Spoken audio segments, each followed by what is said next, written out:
fuel the growth of New York employers. Last July, CUNY released a strategic plan entitled CUNY Lifting New York. We chose this title deliberately in recognition of the role that CUNY plays as a leading engine of inclusive economic mobility in New York City. New York's economic growth must be equitable. It has to lift all New Yorkers, particularly communities of color and residents who are underrepresented in critical careers long before the pandemic. No other institution is better positioned to lift up all New Yorkers than CUNY. And that's because advancing economic mobility at scale is in our DNA. It was instilled 175 years ago with the founding of CUNY's progenitor, a school called the Free Academy. It was created to educate and provide access, equity, and opportunity to people from families of modest backgrounds and qualify them for, quote, usefulness hereafter. Through decades and generations, CUNY has shaped and transformed the city and state's professional and middle class. It has gained national reputation for propelling more graduates up the economic ladder than all Ivies, Stanford, Carnegie Mellon, and MIT combined. Today, with 400,000 degree and non-degree seeking students served across 25 campuses, CUNY continues to commit to transforming itself into the higher education system our city and state needs, both in this moment and for decades to come. Central to this transformation is an effort to ensure that even more CUNY students have the exposure, preparation, experience, and connections needed to fuel an inclusive and thriving workforce, including in the public sector, which served as an essential backbone of our city and state. CUNY is an unparalleled talent pipeline for city, state, and federal agencies. According to our cap and gown survey of CUNY graduates, over 100 city and state entities have hired CUNY students during the 2023-2024 school year. Our top single employer of graduates is NYC Public Schools, where nearly a third of new teachers each year come from CUNY. And CUNY is actively working to grow this pipeline through three key strategies. The first is expanding paid internship and fellowship collaborations with public agencies. In FY24, 14 city agencies partnered with the CUNY internship program to introduce over 650 students into the public sector workforce while they are still in school. This effort expanded last year beyond the strictly city agencies with an additional internship partnership with the MTA. And students are hungry for the chance to work for the institutions that keep their city and state running. In our first round of recruitment for the MTA positions, over 16,000 students applied for 150 spots. We've continued to grow this essential partnership and have connected 500 students to MTA internships since the collaboration began last year. Moreover, managers of CUNY interns have realized what an essential pipeline our campuses can be. Many have sought to convert their interns into full-time civil service positions once they graduate. However, they quickly learned how difficult that was in the past. Even with a bachelor's degree, many interns did not meet the 2-year experience requirement that was previously needed to qualify for roles. So in collaboration with our city partners, we built that into programming. As you've heard previously, DCAS has restarted the Civil Service Pathways Fellowship. This fellowship built in a 3-year pathway for students to work and learn while working to qualify for civil service titles. As a result of this program, students can now more seamlessly transition into civil service roles at agencies that are delighted to have them. The second strategy is integrating connections to public sector career paths into the curriculum. Beyond internship opportunities that exist outside of a student's degree path, CUNY is also working to integrate exposure to the public service as part of a student's classroom experience. The Edward T. Rogowski, or ETR, Public Affairs Internship Program integrates public service directly into the classroom by coupling a credit-bearing course with the opportunity to intern in the state legislature. And many former city council members have hosted ETR interns as well in the past few years. We're eager to continue to expand the number of city council offices that are participating in this program. The third and final strategy is expanding access to full-time civil service hiring opportunities. In addition to efforts to build early pipelines, in the past year, CUNY has also worked to ensure that full-time opportunities are more accessible to students. As you heard, this year, CUNY campuses hosted hiring fairs for city civil service roles in partnership with the City University of New York, making public sector positions and career paths more visible to students and the community. We've also launched the CUNY Industry Support Hub, a front door for any organization, public or private, looking to partner with CUNY. In FY24, the Industry Support Hub and Campus-Based Industry Specialist Network worked with 76 public agencies to connect students to open roles. This is the work CUNY has embarked on to expand opportunities and partnerships that will enable students to pursue rewarding careers in the civil service. We are eager to do more to expand our collaboration to other city and state agencies. In the meantime, we also recognize CUNY's invaluable role as a civil service employer ourselves. And at this point, I'll turn things over to my colleague Lou, who can speak a little bit more to this. Thank you, Lauren. Good morning, Honorable Chair De La Rosa and Dinowitz, and members of the Committee on Civil Service and Labor and the Committee on Higher Education. Thank you for the invitation to speak on civil service at CUNY. My name is Ludwig Voitzis. Please call me Lou. I serve as the University Director of Civil Service Support for the City University of New York, CUNY. Attracting and retaining qualified individuals for civil service positions poses ongoing challenges. Competitive markets and evolving job preferences require strategic measures to ensure a robust and diverse talent pool. With that being said, CUNY has reviewed our processes and taken several measures to increase our recruitment and retention efforts, including online exams for enhanced accessibility. To ensure accessibility and flexibility for candidates, all of our written exams are now online, and candidates take the written exam using their personal computers on the day and time of their choosing. For promotional exams, CUNY has increased communication with the HR teams at the 25 colleges to advertise promotional examination opportunities for staff to increase employee career development. For public safety and security titles, in terms of recruitment, in response to challenges posted by recruiting for security titles, Campus Peace Officer, or CPO, and Campus Security Assistant, or CSA, we have taken several approaches to recruit for these positions. Public safety recruitment staff attended in-person job fairs, providing candidates with information about the positions as well as the use of tablets so they can apply for the exams immediately. We developed a new website dedicated to recruit CPOs by making the information more attractive and accessible for candidates to explore and apply for the CPO exam. Continuous recruitment exams. Recognize the urgency in filling security positions. We instituted continuous recruitment examinations for Campus Peace Officer and Campus Security Assistant titles. This allows candidates to apply for these examinations 24 hours a day, 7 days a week, 365 days a year, even on holidays. The New York State Helps Local program. CUNY is in the process of requesting approval from New York State Civil Service Commission to have over 40 CUNY titles in our blue and white collar unions be approved through the New York State Helps Local program. This will allow CUNY to fill vacancies in the approved titles faster while allowing the employee to gain permanent civil service status. Recruitment of CUNY students. CUNY is exploring the creation of new trainee or intern titles in order to create opportunities for students and recent graduates to gain valuable experience, which will allow them to transition into permanent civil service titles and create a pipeline for CUNY students. Additionally, we're exploring opportunities to partner with the CUNY Internship Program and the Civil Service Pathways Fellowship Program.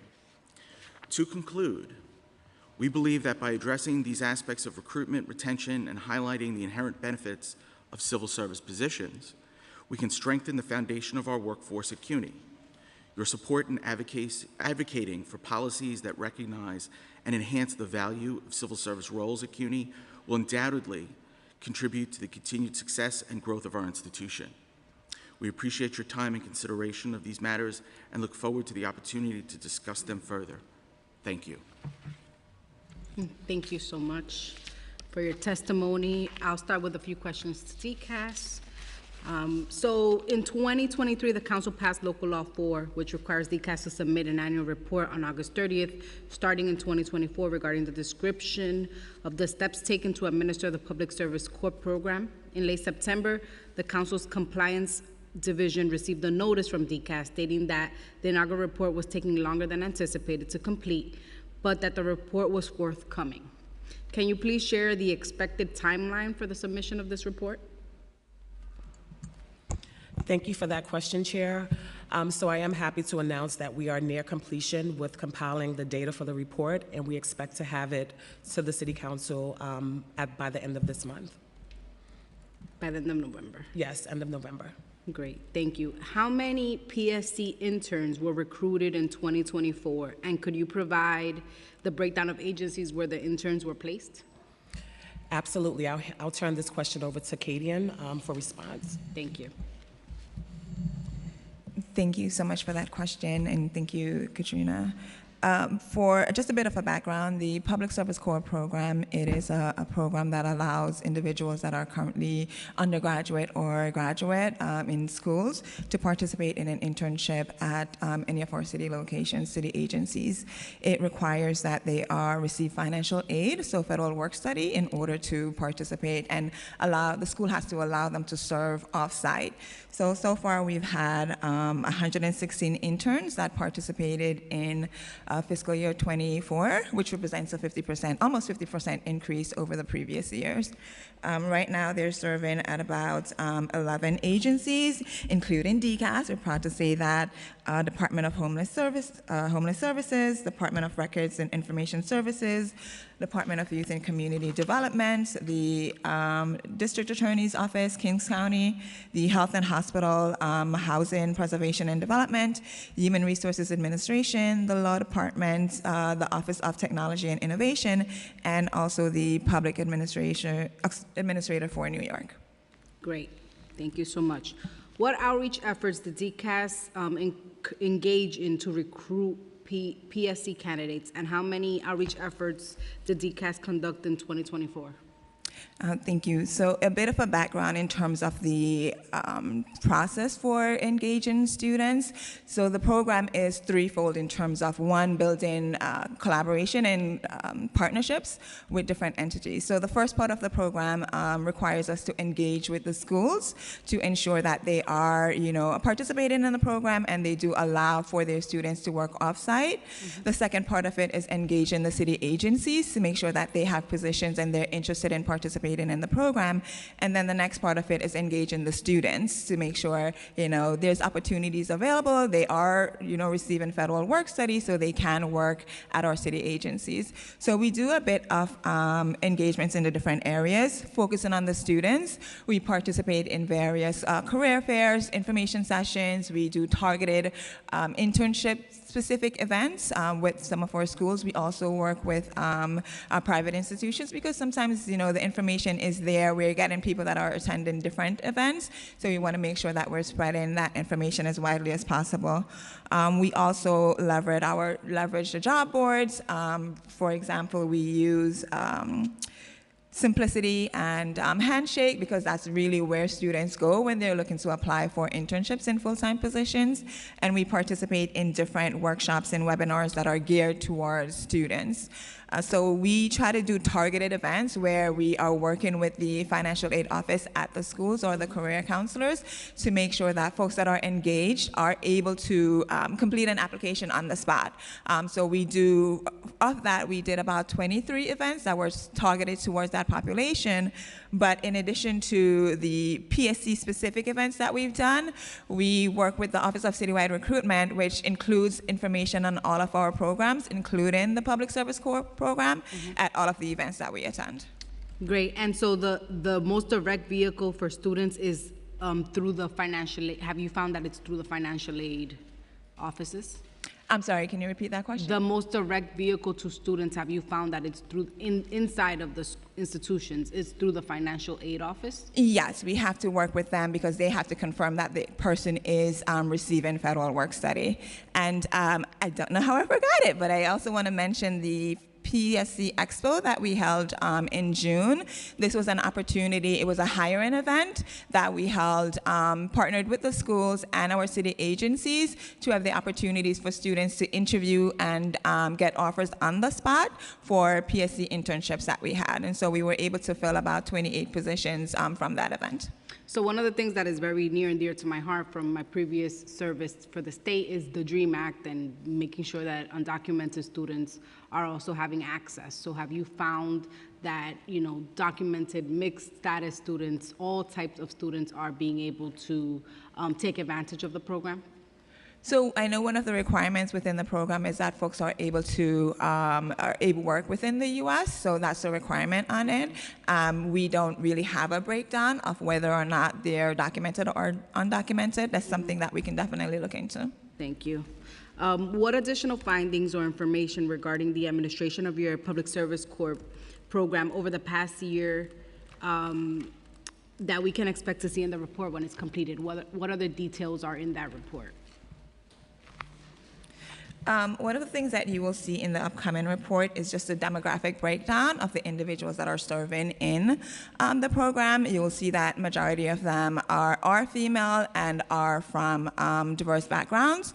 About 75% of folks are either Black, Hispanic, or Asian. And so we're really excited to show that there is diversity in the program, which is a result of the outreach that we're doing. Great. I'm going to ask one more question, and then I'm going to turn it over to Chair Dinowitz. This is a multi-pronged question, but it's about Local Law 2. In FY23, DCAS hosted 86 outreach events in compliance with Local Law 2 as part of the Civil Service Ambassador Program. These events were held across various venues, including drop-in centers, youth, workforce, career training programs, adult reentry programs, and other. How do you prioritize outreach to different civil service pathways, and is there a focus on a certain demographic or area that is underserved? Thank you. That is a really good question because there is this need to focus on local law specific events, but also the natural nature of the work that we do, making sure that everyone is getting, have access to the information that we share. So each quarter we look at the different populations that we need to reach. We look at the, we're also guided by the exam schedule as well as the needs of the city. So we take into consideration how we can combine events. For example, if we need to engage folks that are just as impacted, are there particular opportunities that we can promote, or are there agencies that have a particular need within these programs? So we try to do that, but making sure that we are at least meeting the minimum, though we don't just work on the minimum, but at least we are engaging the different communities as outlined in the local law, but also based on the needs of the city. In your experience, which one of these venues proved to be the most successful in engaging civil service candidates? Thank you. I think thank you for recognizing that there's maybe some that are more engaging than others, but I think each of the venues are proved successful in its own ways. For example, when we engage with the educational institutions or the community-based organizations, the broader ones, we see more engagement. We see more engagement in terms of participants if we do virtual versus in-person.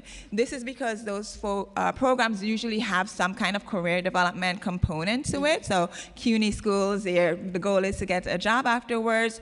The community-based programs, they have some kind of workforce element to it. We do find that it's a bit challenging for when we're engaging other programs such as the drop-in centers or foster care or the mental health. This is because not all the time that they do have a workforce program, but we do try to work around that challenge because we understand that there is a need to expose this information to folks who may be in those situations, but also may not know that there are opportunities available within city government and how they can go about applying for those jobs. According to OCR's 2023 report on Civil Service Ambassador Program, 70 of the 86 events were held virtually. Did you notice a difference in participation, such as the overall amount or the demographic composition and engagement between in-person events and virtual events? So in terms of the engagement between the in-person and virtual events, we see that as both ways. We see more people will register and attend a virtual event. For example, we would we do these general sessions and we post them on our website. We'll get about 1,000 people that are registering for them, versus when we're partnering with the schools or particular organizations, it's limited to only those folks that are engaging in those services, so we may get a lower turnout. Mm-hmm. But in terms of the engagement with the information that is being shared, I think it's the same because we, regardless of where we're going, I have a team of folks that are really engaged with the information and want to make sure that even though civil service, is very exciting, we want to make sure that folks leave understanding the information, understanding where they can go to apply for jobs, what it means to apply for these jobs, what it means to apply for exams. So we include different interactive activities during the sessions, both virtually and in person. Thank you. Local Law 2 was passed partway through FY23, which we understand meant that you weren't able to visit all boroughs as per your report, but specifically Staten Island. And our colleagues here in the council have much reason to complain about Staten Island being the forgotten borough, but we're committed to changing that. Okay, we're committed to making sure that they're not forgotten. So have you held any events on Staten Island since the report? And if not, then do you plan to? Yes, and I do want to clarify that although we didn't report any events under local law 2, because of the definition of what's considered a civil service pathways, there are certain criteria that had to be met, we did have events in Staten Island. Great. So we may have participated at a job fair, or we may have held a career or an information session with a private institution. So we did events in Staten Island. We actually did 4 events in Staten Island in fiscal year 2023, and in 2024, we're doubling that to about, I believe, 8. And so we are focused on making sure that we are going to Staten Island and partnering with the different organizations there. Great, and I encourage you to also reach out to some of our Staten Island council members. I'm sure they're happy to host you and have you there. We are happy to work with them. Great. For FY24, how many events have you held that met the requirements specified under local law 2 for the Civil Service Ambassador Program? Thank you. We're still compiling the data for that. The report is due on the in December, but I can say that so far we've seen upwards of 90 events that are targeting local law 2 criteria. Great. Thank you so much for answering my question. I'm going to pass it to Chair Dinowitz, and then I'll come back for more. Thank you. Thank you, Chair De La Rosa. I don't know what it is, but when you mentioned Staten Island, I looked around the room and a number of people seem to be chuckling. It's a real borough, everyone. It matters. Just going off that, you held 4 events in Staten Island, and in the other boroughs, you held how many? So for fiscal year 2023, we've had 10 events in the Bronx, 20 in Brooklyn, 33 in Manhattan, 17 in Queens, and then 132 of those were online. How many in Queens? I'm sorry? How many in Queens? Queens was 17. Okay, it's a lot in Manhattan. You A find lot that of- Manhattan residents are more interested in civil service, and therefore you have most of the events there?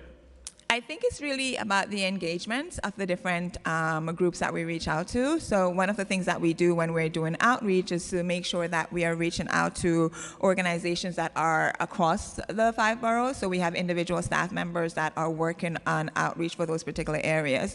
So within Manhattan, you may have a lot more entities that are responsive to our outreach.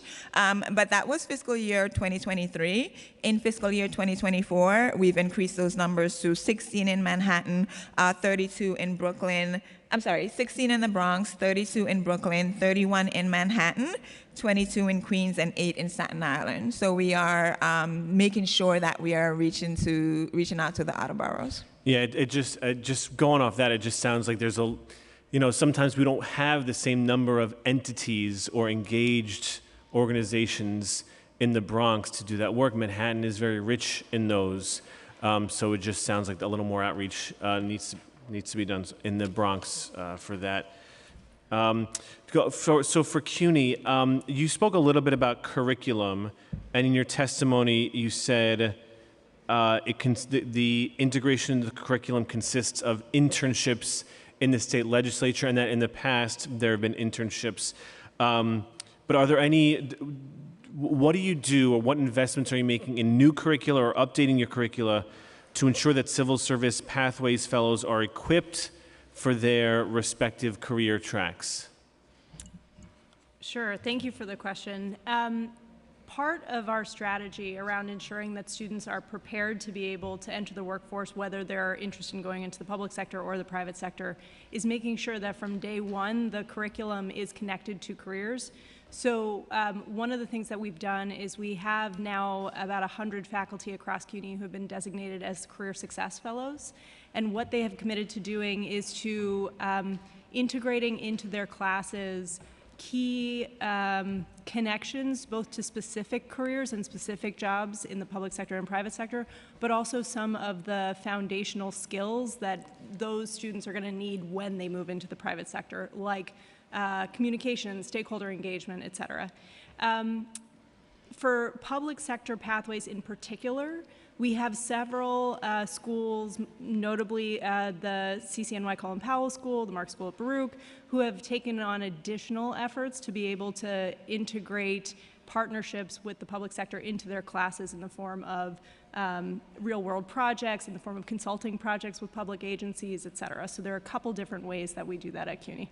Yeah, can you talk more about that? Because it sounds, you said 100 faculty career fellows over 25 campuses. What efforts are being made to increase that number? Because again, preparing our students for the workforce, I think, is critical. And so what efforts are being made to increase that number and do more of that investment in sort of the work you were just speaking about? Sure. So in addition to committing to updating their own classroom curricula, the other things that these fellows commit to doing are to hosting training and events on their campuses for other faculty. We've found that it works best for really mobilizing faculty to make changes around their curriculum when their peers are encouraging them to do so. So that's one of the requirements of the Career Success Fellows program, is that they host local events to be able to get more faculty engaged and deploying these strategies.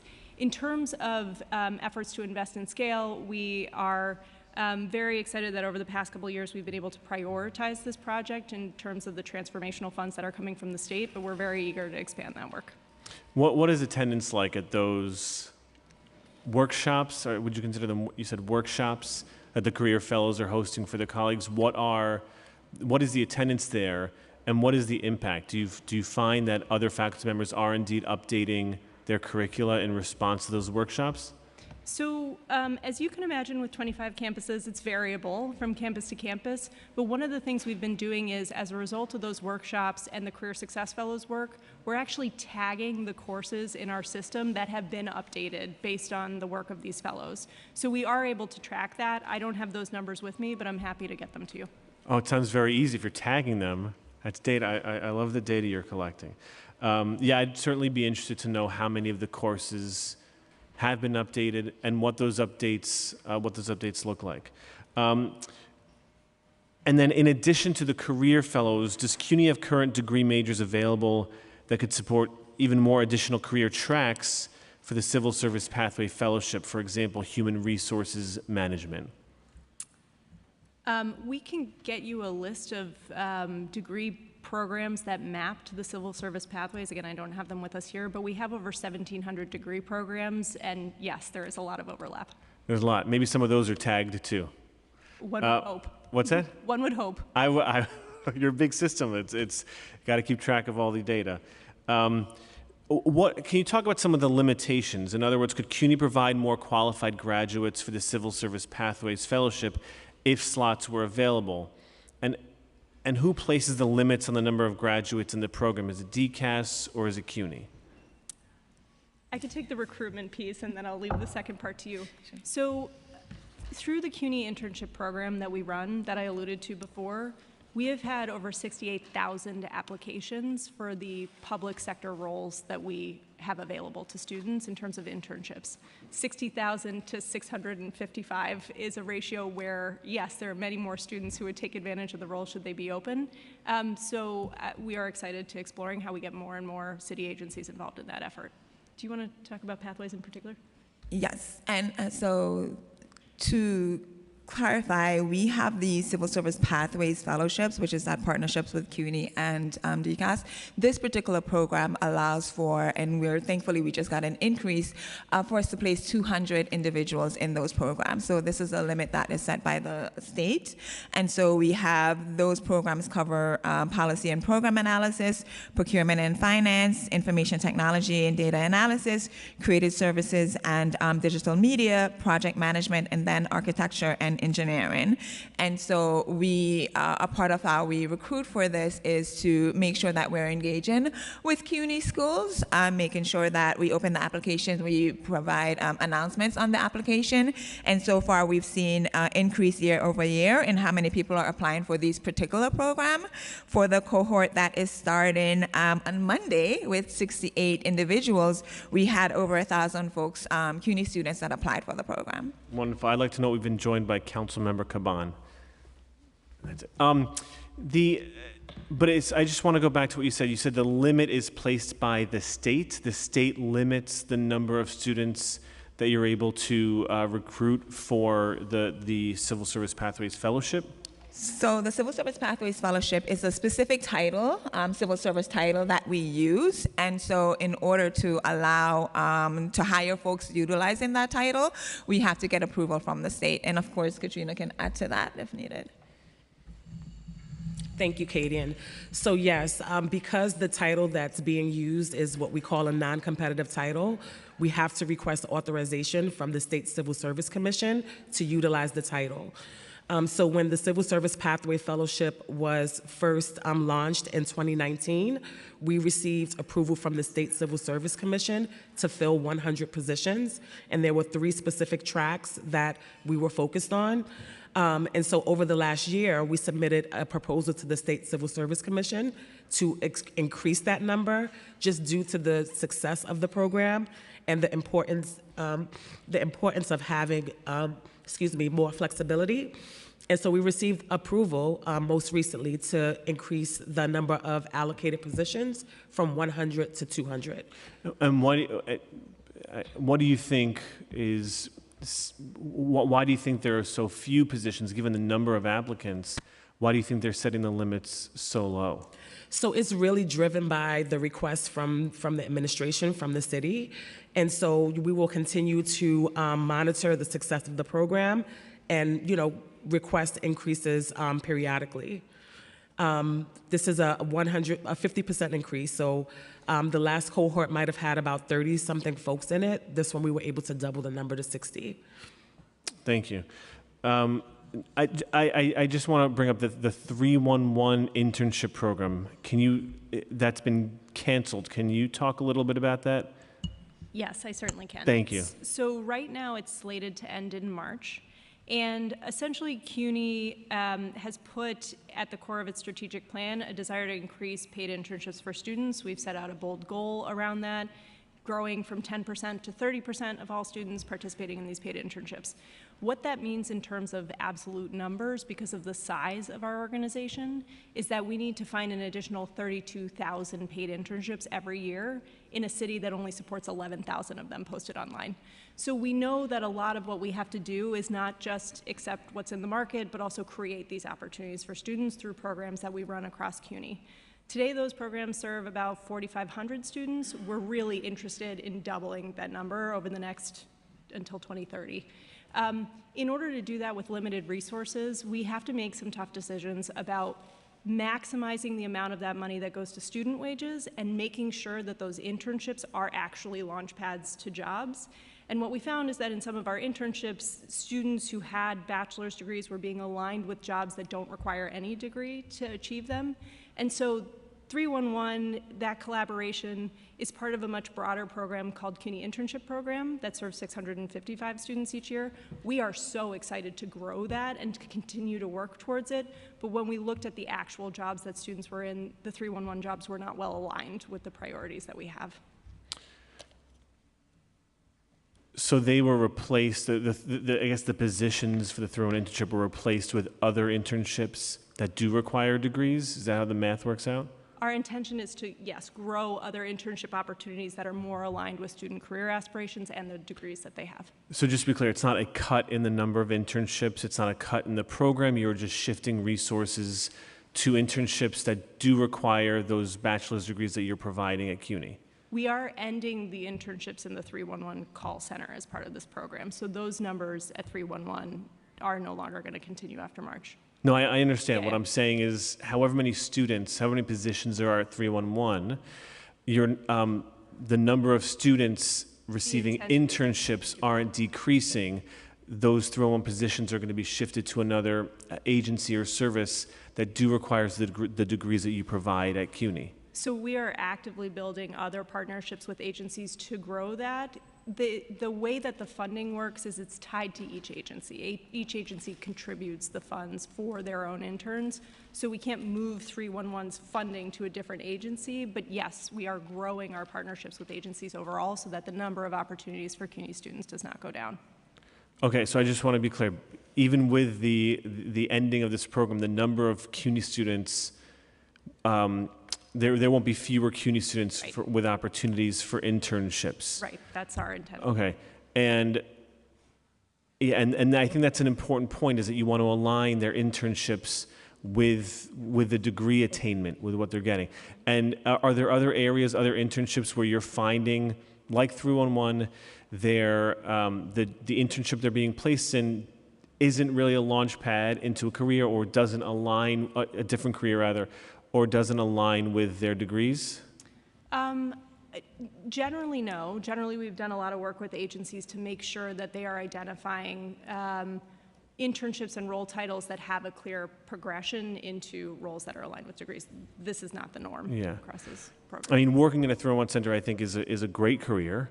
I think, the pay is great. It's really important service, but I think I do agree that it's important that if you're going to college for a specific purpose, that your internship is aligned with that purpose. I want to pause it here. We've also been joined by Councilmember Eric Bottcher. I want to pause here and turn it back to Chair De La Rosa for Councilmember questions. Yes, thank you so much, Chair Dinowitz. Good questions on 311 and all of that. We were joined momentarily by Councilmember Ressler and Councilmember Marte, so I want to recognize them. And then Councilmember Brewer has a question. I'm concerned about this 311 because, I mean, I was there when it was started. It's got the King, Texas contract, city workers, and CUNY students. They learn something that's lifelong, though. If you can handle those crazy people on the phone, you can handle anything. So I'm serious, having been in that world for quite some time. So I'm just wondering, did you kind of survey them to see what they think of that job? Do they, the ones, because you've been there for what, 15 years now, 20 years almost. I think it's a real launching pad for future survival in New York City, literally. So we have several alumni of the program who work in our office, and it's true, some of the skills that they learned there were absolutely essential and very valuable skills. Yeah. The work... Dealing with the public is no joke. No, yes, indeed. The work that a lot of our students aspire to, though, those particular roles were not particularly aligned with how they advance in their career paths overall. So definitely hear you, happy to reconsider and to have some additional conversations, but we really need to make sure that those roles in the call center have a clear link. No, I agree. I mean, I mean, it was all switched. I mean, I think I don't need to get into past history, but there was a lot of work that went into having that kind of threesome for a whole series of reasons.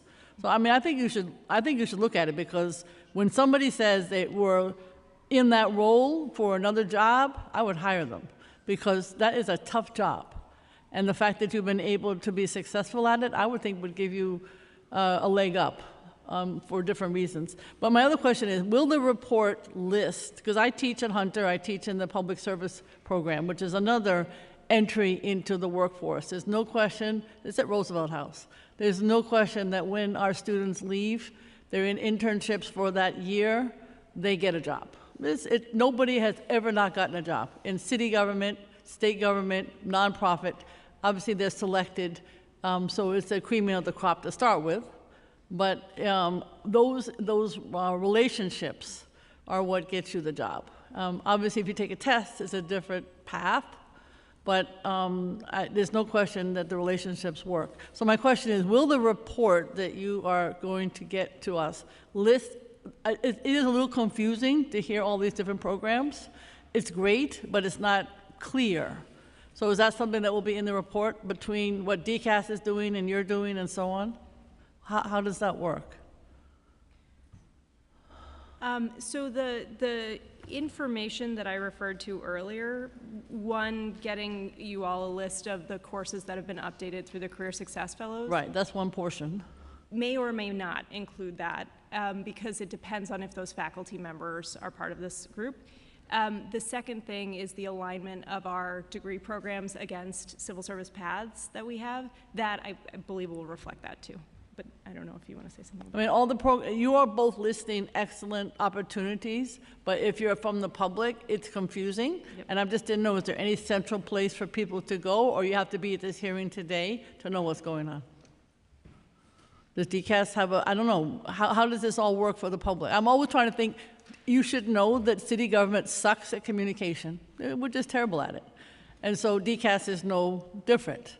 So my question is, where does all this listed for both the public to know that you're doing all these great things and also for students? Thank you for that, council member. So there are many different ways where the public can find out about the services and programs that the city offer. I will mention at a high level, and then Katie, and I'll turn it over to you for you to drill down. So, we have a website where, there's general information about workforce programs that are available through the city. We recently updated our NYC Jobs website, which very clearly outlines any internship opportunities or events like Civil Service 101, which provides the general public with information about how to enter the civil service system. And the Office of Citywide Recruitment, they also have a newsletter that goes out to over 200,000 New Yorkers monthly with general information about the civil service system. Katie, and please fill anything in that I may have missed. I think you covered it. You covered it. One of the things that we do recognize is that we have to figure out different ways to engage different communities. Some folks are going on our job board and usually will have our events listed on a separate site. So we found that it was really impactful to have the events that are upcoming listed on that website. And then even from the job board, there is a DCAS specific page that speaks about the internships that provide additional FAQs, application periods, deadlines about the different programs that we have, and then our engagement with the public. Okay. The reason I ask is, as we sit here today, there are many shortages in city government. Like, that's a different hearing. But then you have all these wonderful CUNY students, so many of which I know, should be getting many of these city jobs. So there's a disconnect, if you understand what I'm saying. In other words, every hearing I go to, we can't do housing, we can't do this, we can't do that, we don't have inspectors, we don't have this, we don't have people to do the jobs, right? That's the big talk. And yet, here are all these great CUNY students who could fill those jobs. So as you're talking, it's a little bit nebulous to understand how the two go together. So I guess I'm trying to say between CUNY and DCAS, it's not just that DCAS has a list. CUNY, there should be more understanding of how, because if I was, in charge, and we all hope that more CUNY students could get these jobs, because they are diverse and it's the greatest institution. So it's just not clear that, because when you're talking, there are just so many opportunities, but it is hard to understand and obviously funding. Now, the ones at CUNY that you're mentioning, we could always use more funding, but is there adequate funding to be able to meet the needs? You listed some programs that have X slots and just hundreds more people applying. So my question is, do you have some sense of which programs would need funding in order to meet some of that need at CUNY? Because you're talking about the kinds of jobs that are desperately needed for city government. Yeah, so in the instances where the funding is not the only barrier, the barriers also being the number of civil service titles, obviously there's something in addition to funding that provides the bottleneck. But for our programs that do not require civil service titles in order to start students along the path of interning, we do have a number of programs that absolutely could scale with more funding. Part of the issue, too, is that our partnerships are with agencies directly. There's an expectation that agencies or city council member offices do pay students. And so some of it, too, is challenging because it's the individual agencies who also need more funding in order to be able to expand these programs. I guess what I would say, because I believe that information should be shared, is the two of you should get together, DCAS and CUNY, and you should make it clear. This agency, you have to be a little, challenged to OMB. But you should say, I want to be clear, we are so desperate for city employees. Let's be clear. And yet, what you're saying is, here are the potential students who could be city employees, but there are so many barriers that we can't fulfill even the students that want to be city employees. That's a problem. So I'm suggesting that there be more understanding, and you be a little bit bold and say, this agency is not giving us enough money to fill the amazing applications for students, et cetera.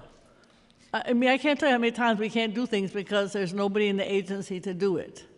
So I would make that suggestion. I know that's challenging because nobody wants to upset OMB. Well, get with the program. That would be my suggestion. Thank you. And I just wanted to add in terms of like the partnerships that we have with CUNY, one of the main part is the engagement and making students aware of the opportunities available. So for example, tomorrow we have 2 events with CUNY. We're at City Tech and the CUNY Graduate Center. For the rest of the month, we have about 7 events scheduled with CUNY schools. And we engage agencies to come out with us. For the folks that apply for our internships, like the Civil Service Pathways Fellowship, we know that even though they may not be able to get into the program this time around, we do communicate with them and engage and say, hey, maybe the next time they can do the application And why can't process. they get in this time around? I'm sorry? Why can't they get in this time around? Because of the amount of positions that we have available. Because of funding. That could be a part of the process, but we have approval for only 200 positions. So that, again, is a mechanism for being able to use a civil service title. Right. So agencies are very much interested in partnering with us, and we do get a lot of applications from our agency partners who are looking to participate in the program. So there's definitely interest on both sides, but because of the nature of the civil service process and that it's a non-competitive title, we are limited in how many folks we can hire this time around. Okay. I mean, go ahead. Did you want to add to that? I was just going to mention that it is a competitive process. You know, it's a, group interviews, individual interviews, and so everyone, cannot be selected in the program. However, we do understand how important this program is, and we will continue to evaluate the scope and, the amount of available positions that we can offer. I mean, if you want more than 200 slots, you should say to us, lobby the governor, lobby whatever to get more slots, if it's appropriate. I mean, I don't know. I assume the union with having more in that criteria. I mean, I happen to be very supportive. I'm just saying, I don't know how else to say it. Take a look. We don't have enough city employees. So these city employees, when we are desperate, which is what we're looking for. You talk to anybody, I've been doing this about the lack of a long-term city workforce. Here you have it. Thank you, Councilmember Brewer. We're also going to have that hearing on November 19th, so DCAS will be back to talk about our agencies and where we are on vacancies. So as you could already see the preview, this is the concern that all of us on the council have right now with what's happening on city agencies. But November 19th, Gail, I know you'll be here. That's going to be our opportunity to really hone in on those questions on the vacancies and where we are in agencies. I think that Councilmember Brewer made some really, really good points, things to consider. That's why we wanted to have all of you here at the table to ask these questions.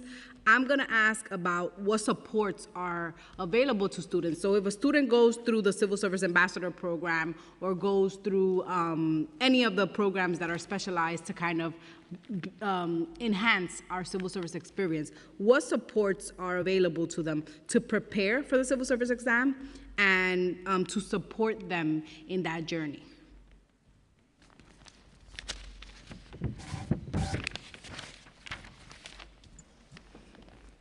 Thank you. In terms of the support that's available, we know that it's more than just getting the folks into the program. We know that they have to have more exposure other than the work that they're doing within their respective agencies. So for example, with the Civil Service Pathway Fellows, the cohort that started on Monday, they're getting, the very first part of it, they're getting information on the civil service process, what that means. They're getting different training opportunities that are available to them. As folks go throughout the different programs, we do provide professional development opportunities, specifically with the Civil Service Pathways Fellows. By the time they get to a year, they're able to take a particular civil service exam that will allow them to, after they complete their the fellowship, they can be hired into a full-time position. But we do make a concerted effort to make sure that the different programs that we have, they have exposure to different information. We, for the Urban Fellows program, we we identify, we have different seminars where we bring back folks that participated in the program, the alumni, so they can speak about their journey and what worked and what didn't work for them. So we are consistently and continuously building on the support that we provide, but at the baseline, we make sure that folks are engaged and aware of the different opportunities and processes that are available to them. The Civil Services Pathways Fellows are placed in one of 6 career tracks: policy and program analysis, procurement and finance, information technology and data analysis, creative services and digital media, project management, and architecture and engineering. What criteria does the agency use to define and select these specific tracks?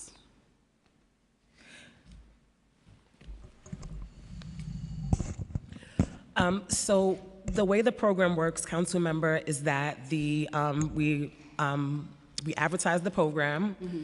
The students, they submit their applications. We do a thorough review of their application to determine which track they would be most qualified for.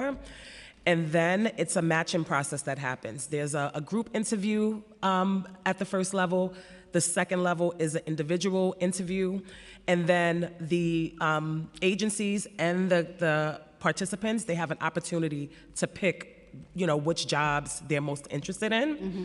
And then, that matching process happens, and then, the candidate goes through, onboarding, and they actually start at the agency. Great. Thank you for walking us through that. My question was more aligned towards the agency and the decisions that is made regarding which career track. So are there any plans to increase the number of participating agencies or introduce new career tracks? Like, how is the agency deciding that these sort of buckets of careers are the ones that are necessary or most popular? Like, what is the criteria? Thank you for that. So we determine what tracks to include in this program based on data and feedback from agencies. Mm-hmm. As to skill sets that may be, limited at their agency, or where they may have found it to be hard to recruit top talent. We then had to put together a proposal for the State Civil Service Commission, and then they, provided us with authorization to include at least the 3 new additional tracks that we added, which is architecture, engineering, project management, and then expanding the information technology track. It is really just based on feedback from agencies and data that we have access to. And how long does that approval from the state take? It's how long does it take? Yeah. It takes a while. It does take a while. Like 6 months, a year? 9 months to a year sometimes. Okay, so that's another area where we know a few people in Albany, right? We can talk to our state colleagues about that. I know. No, you're not. I traded my commute. Okay, could you please elaborate on the partnerships that you have with the MTA and what the programs look like? Yes, thank you for that question. We have partnered with the MTA to run internship programs that span a host of different types of occupational tracks and career tracks for students, everything from engineering and architecture through back office management, accounting, communications, et cetera.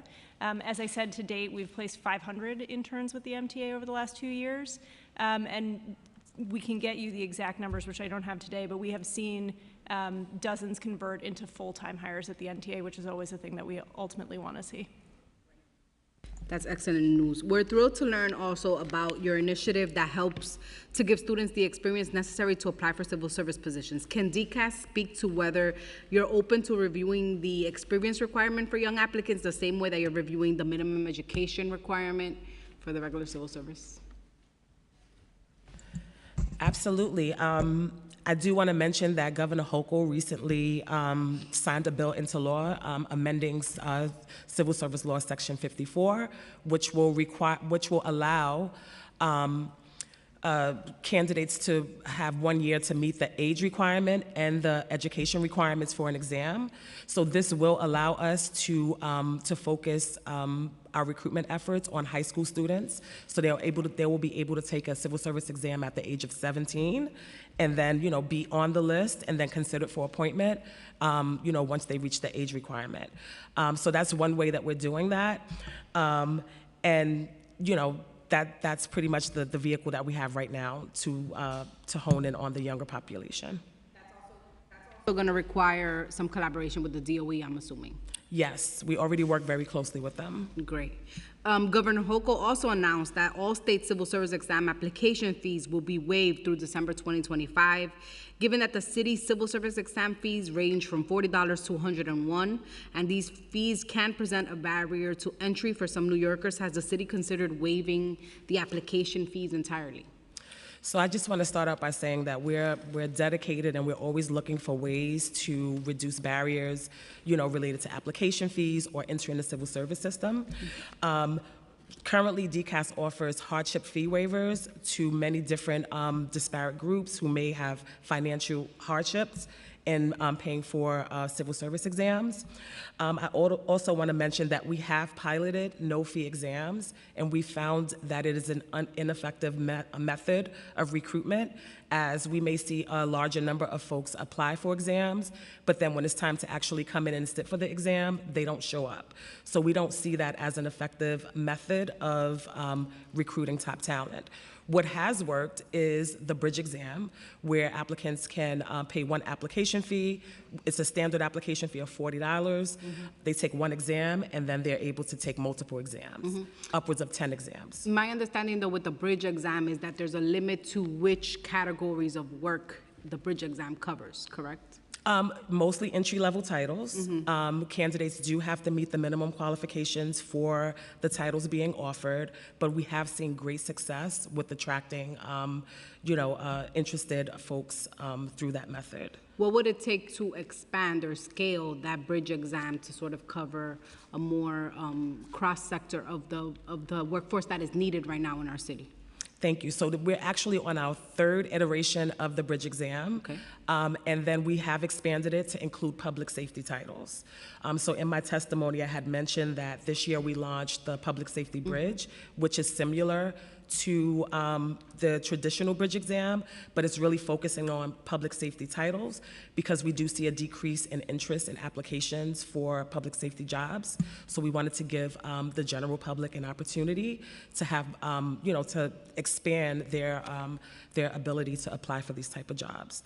We will continue to look for creative ways to, reduce barriers to, examinations in civil service, especially through the bridge exam. Great. Thank you for answering those questions. I have one more question on my end, then I'll pass it back over to Chair Dinowitz.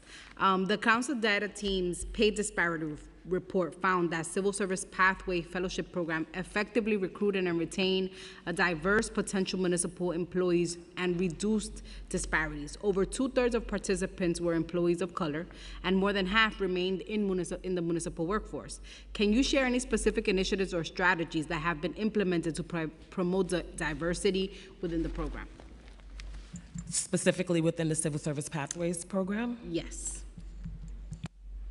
But we're open to all. The more information, the better, but yes.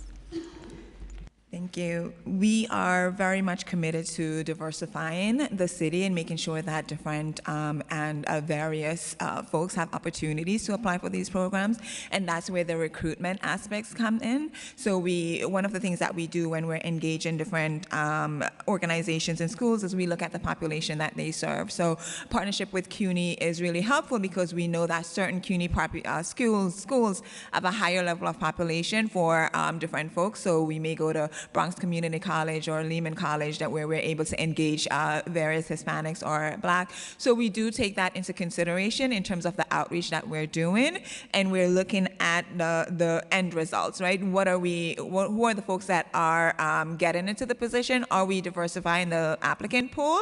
And so we want to make sure that we continue to engage and work with organizations that work with folks of a particular demographic, as well as the educational institutions that serve those folks. Thank you for answering that question. Thank you, Chair De La Rosa.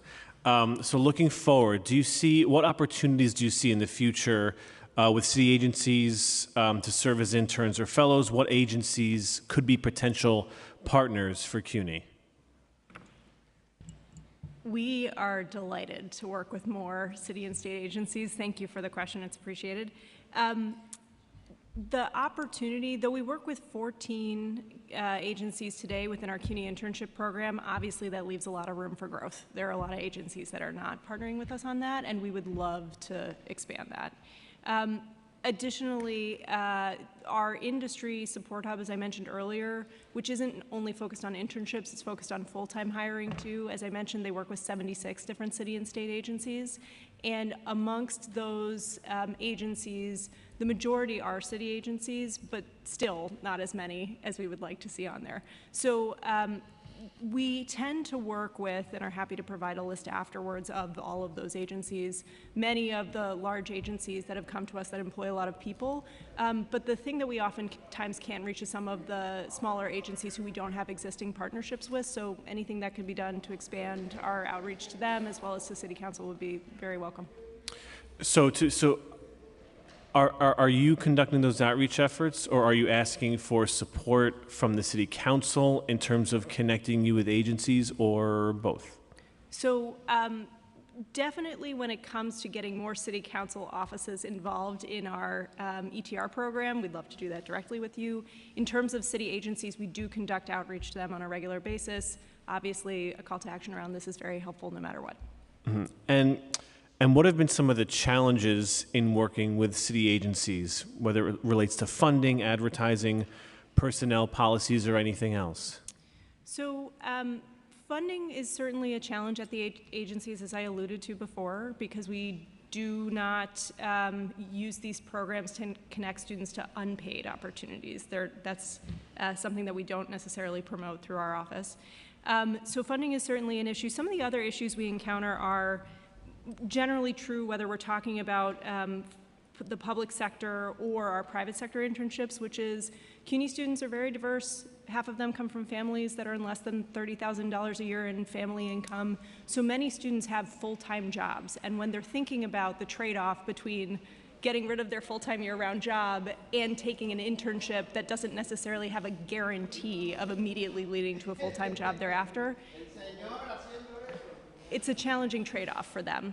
So what we've attempted to do through our programs to address the challenge of not making it a zero-sum game for students, leave your full-time job to take this internship that'll advance your career, we've done a lot of work with city agencies to try to think about part-time internship programs that students can do while they're working, while they're in school. We also revamped our big summer internship program to be more flexible in terms of hours, allowing for part-time hours, not requiring full-time hours, so that more students can actually take advantage of it while preserving the incomes that they need to stay in school. And how's that been? Have the city agencies been receptive to part-time interns? Yes, definitely. The city agencies we've been working with are interested in retaining the students that come to their door. As we've alluded to, they're very eager to have these students. So we found that there have been, particularly over the last 3 years, very interested in thinking about not just how they can have part-time models that will bring more students on, but also thinking about how they are clear in providing more mentorship and helping students stay in their internships and continue on. And what else? I mean, you mentioned a few things, but what else could the City Council do to provide more support for the collaboration and the collaborative internship and fellowship programs run by CUNY and city agencies? We always appreciate the opportunity to highlight them, so thank you. This in and of itself is very useful. I think some of your points and valid points in terms of challenging us to be clearer about the opportunities is a good note for us to take back and work on. In the meantime, I think the more that a call to action, as I mentioned, around agencies participating in these programs, opening up these pipelines, is useful coming from everywhere, including City Council. Thank you. I'll turn it back to Chair De La Rosa. I actually think we're good on questions. Thank you all so much for being here and answering our questions. Obviously, there's more follow-up to go, but we're excited about the possibilities of these continued partnerships, and we look forward to the conversation. Thank you. Thank you for being here. So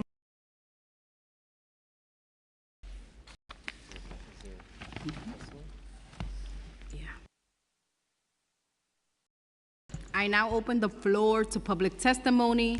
Before we begin, I remind members of the public that this is a formal government proceedings and that decorum shall be observed at all times. As such, members of the public shall remain silent at all times. The witness table is reserved for people who wish to testify. No video recordings or photography is allowed from the witness table, and further, members of the public may not present audio or video recordings as testimony, but may submit transcripts of such recordings to the Sergeant at Arms for inclusion in the hearing record. If you wish to speak at today's hearing, please fill out an appearance card with the Sergeant of Arms and wait for your name to be called. Once you have been recognized, you will have 2 minutes to speak on today's hearing topics regarding the pathways into New York City civil service. If you have a written statement or additional written testimony you wish to submit for the record, please provide a copy of that testimony to the Sergeant at Arms. You may email your witness testimony to testimony@council.nyc.gov within 72 hours of this hearing. Audio and video recordings will not be accepted. When you hear your name, please come up to the witness table. For the first panel, we invite Arthur Chiliotis.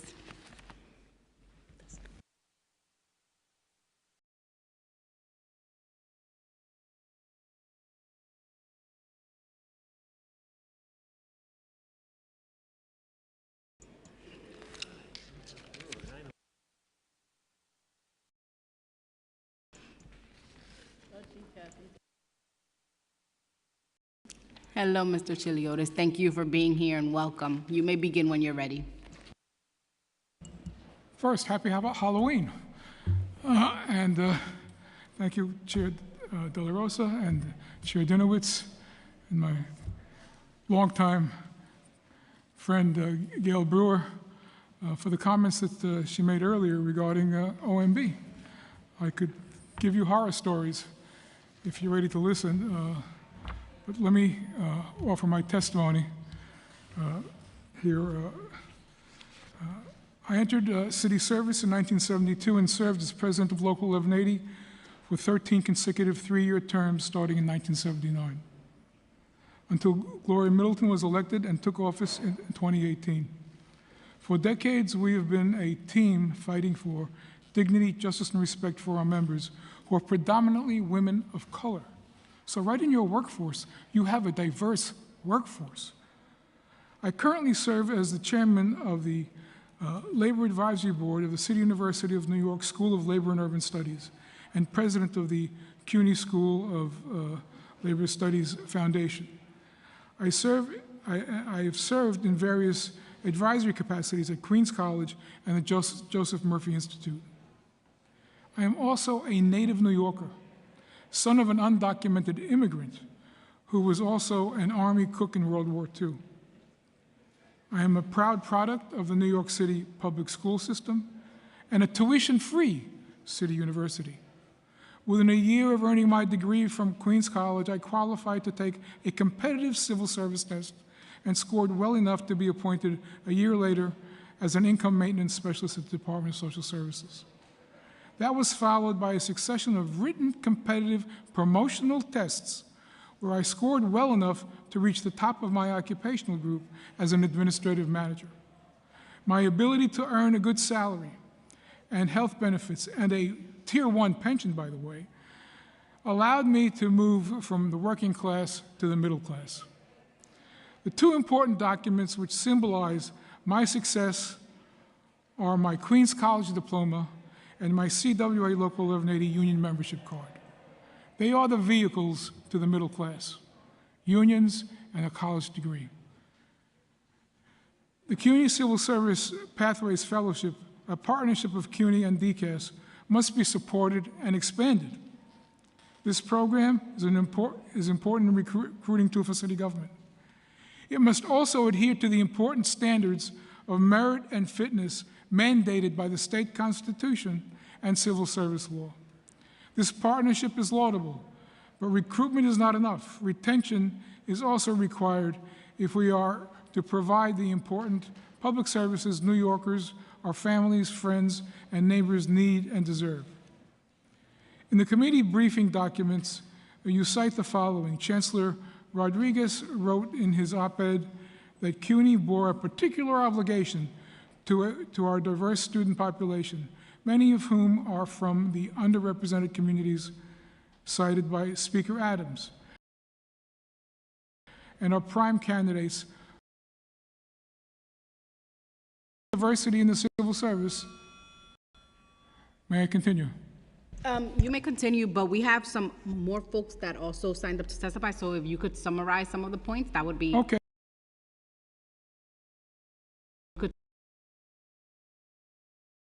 Regarding the diversity, pay diversity report.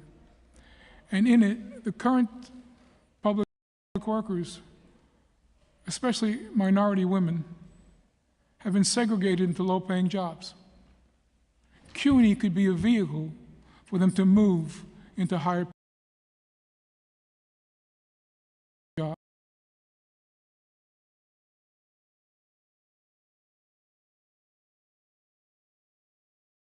But in fact, given opportunities through to be able to get to promotional exams that pay much higher wages, to work with CUNY, the agencies that need the staff and their unions to create those programs. What unions provide and have provided for years is tuition assistance that allows our members to go to CUNY schools. And our EEO case was won in large part because back in the 80s, we started a program with CUNY, with Queens College, that gave our members the opportunity to get their degrees. And when we filed our EEO case for administrative managers, we were able to show that our members, these women of color, had better educational credentials than the white male predecessors that used to work in those jobs. And because of that, we were able to win substantial increases for administrative managers. The pay disparity report came out of our EEO case.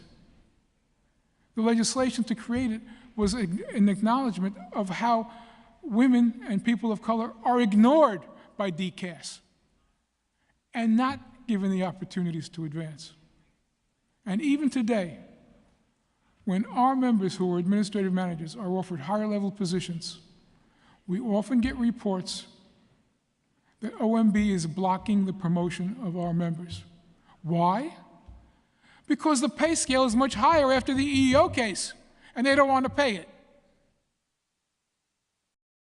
Making sure that we continue to suppress the wages of women and people of color. Now, we have other programs that are in my written testimony. If you look at the paraprofessional, the teacher program, done through the CUNY School of Labor and Urban Studies. You have paraprofessionals. We had to negotiate. The CUNY School of Labor negotiated programs at various colleges throughout the CUNY system where these paraprofessionals could take these courses in the afternoon after work so that they could become teachers. That means a nearly doubling of their salaries. That is really an affirmative action program that offers women and minorities a career path. And going forward, the opportunity to earn a master's degree plus credits, which will add to their salaries. These are life-changing events and can play an important role in providing the city services that we need. The CUNY School of Labor and Urban Studies has done this for DC 37, for Local 1180. We do it day in and day out. The school is also talking about going into the high schools, and it's detailed in my report, in my testimony. All these are opportunities to retain the women and minorities in the diverse workforce you have. I urge you to demand that not only do we deal with recruiting, but with retention. That there be another key vehicle that offers opportunities where these students can come in at the lowest rungs and move up and know that there is a path to the higher paying jobs. And with that, I'd be happy to questions, and I thank you so much. Thank you for your Thank you so much for your meaningful testimony, for providing us all of this information, which the committee will review fully. I do have one question. At your last paragraph in your testimony, it says, the School of Labor and Urban Studies requested but did not receive city funding to implement this innovative program. Which program are you referring to? I was referring to the high school program we attempted to initiate. Okay, we'll follow up. Which is paralleled on the junior ROTC. We talk about a public service training corps. Okay, we'll follow up offline, Yeah. so that when we're developing our budget priorities, I could make sure that we're in communication. And all I can tell you is, again, the programs that you've started here are wonderful. Thank you. They need to be expanded. And thank you. I really appreciate you, and through you, I also give our thanks and gratitude to the members of CWA 1180 who have been trailblazers in this movement before we got here. And so we're grateful for your service to our city. Thank you so much for being here. Thank you. Our next, we've also been joined by Council Member Oswald Feliz. And our next panel, public panel, includes Sal Di Rosalia. If you hear your name, please come up to the microphone, and Christopher Leon Johnson.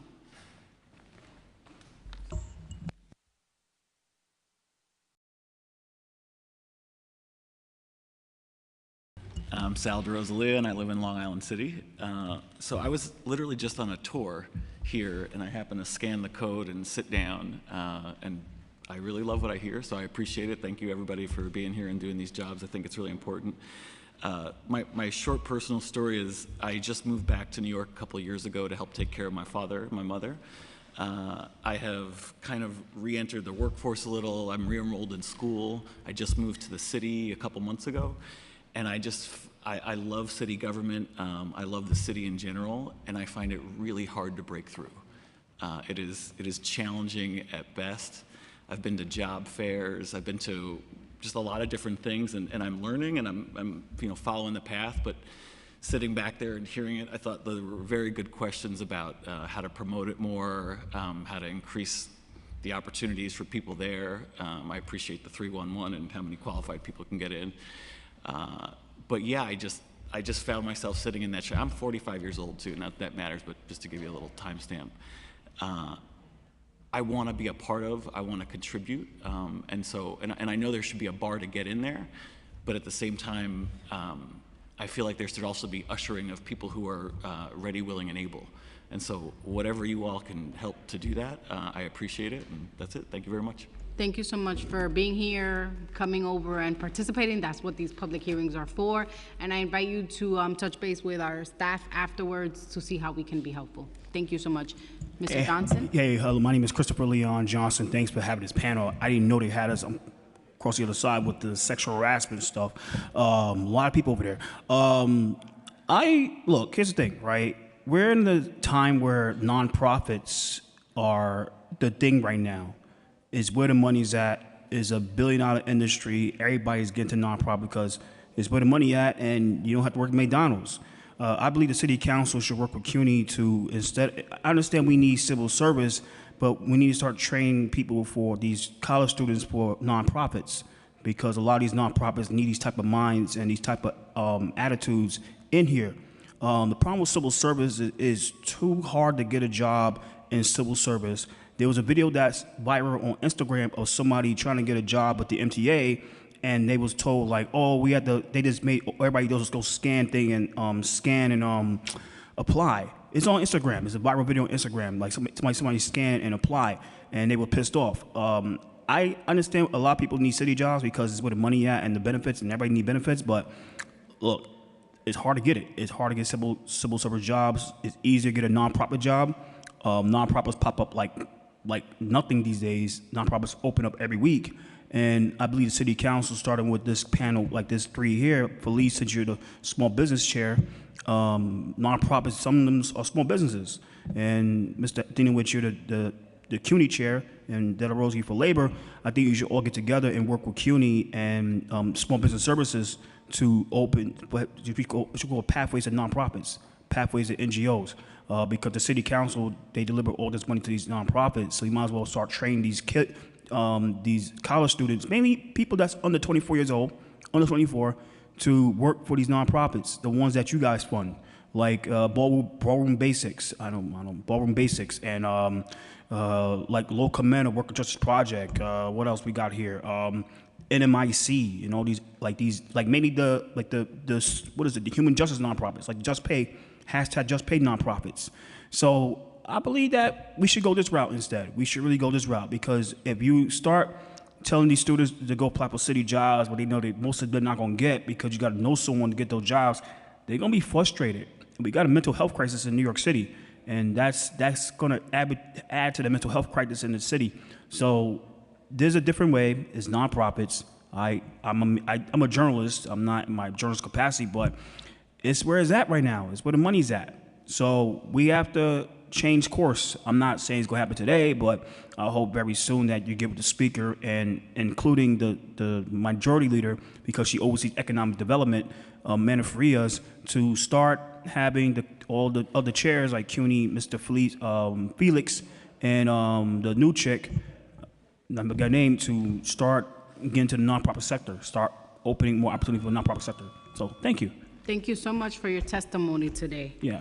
Thank you all who came here today to share your thoughts and experiences. If there is anyone in the chamber who wishes to speak but has not yet had the opportunity to do so, okay, please raise your hand, fill out the appearance card with the Sergeant at Arms in the front of the room. Okay.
All right, Cecile Chapa.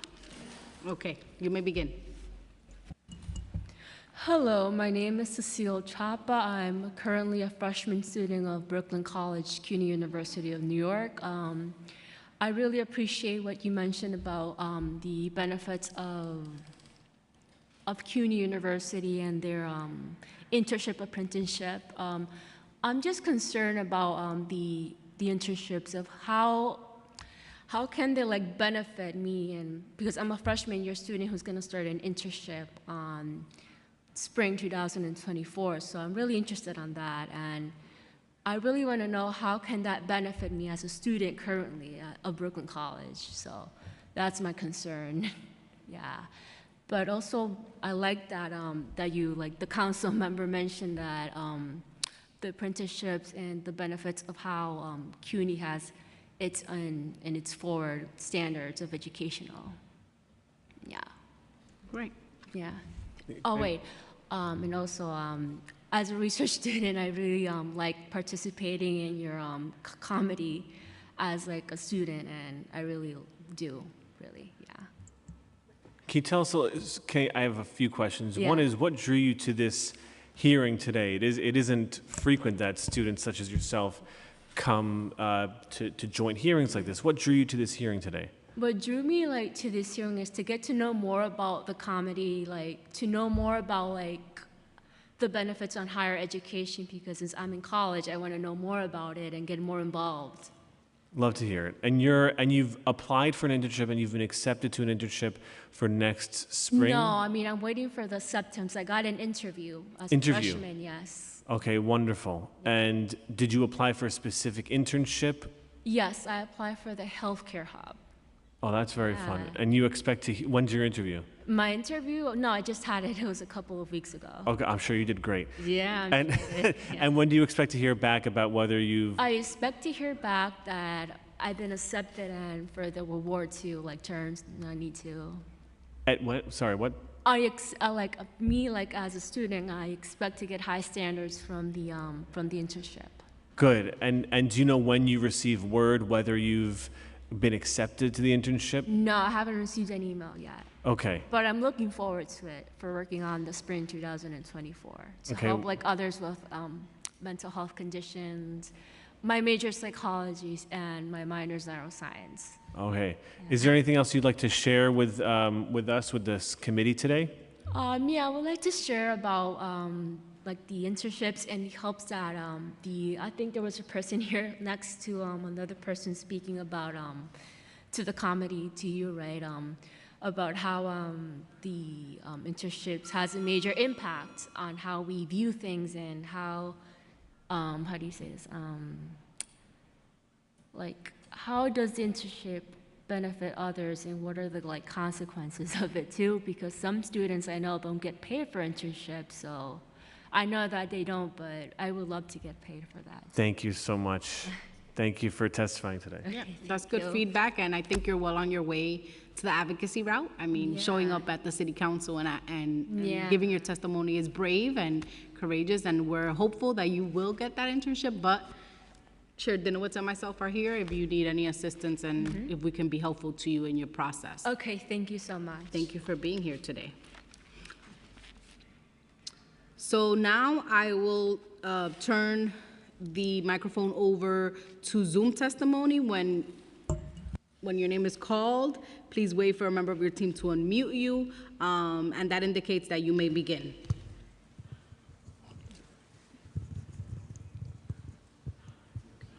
You may begin. There's no one there. Okay.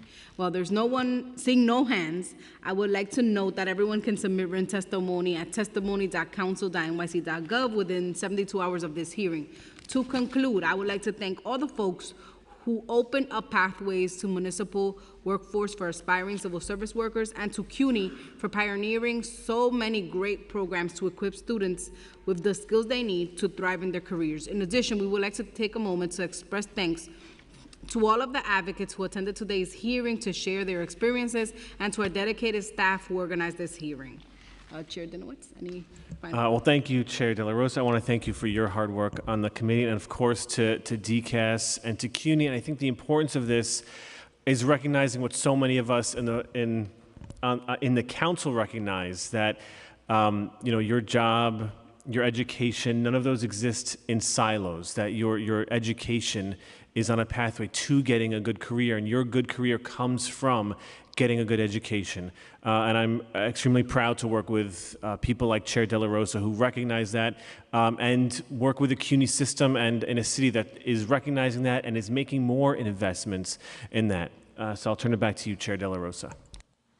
Thank you all for being here, and with that, we conclude today's hearing.